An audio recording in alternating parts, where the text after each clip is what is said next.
বিপদে পড়ে যান, আরে আল্লাহ আমার কোরবানির গরু কুকুরে কামড়াইলে কি করা যায়। আসলে এটা অনেক সময় বাস্তব হয়ে যায়।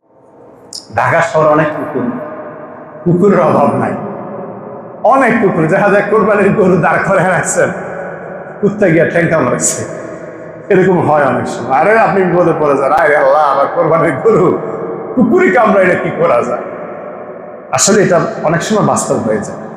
অনেক পশু থাকে দেখা যায় কুকুরগুলি সুযোগ পেয়ে একটা 3টা 4টা একসাথে হয় গরুকে কামড়া। এক্ষেত্রে মাসালা কি? আসলে মাসালা হচ্ছে কোরবানির যে পশু আপনি কোরবানি করবেন সেটা ত্রুটিমুক্ত হতে হবে। বলেন কি মুক্ত হতে হবে? ত্রুটিমুক্ত, দোষমুক্ত। আর যেটাকে আপনারা বলেন যেটাকে কুকুরে কামড়িয়েছে এটা কি ত্রুটিযুক্ত না ত্রুটিমুক্ত? ত্রুটিযুক্ত। কি ত্রুটি? এটার মধ্যে বিষ ক্রিয়া ঢুকে গেছে, সুতরাং এই গরু আর কোরবানিতে চলবে।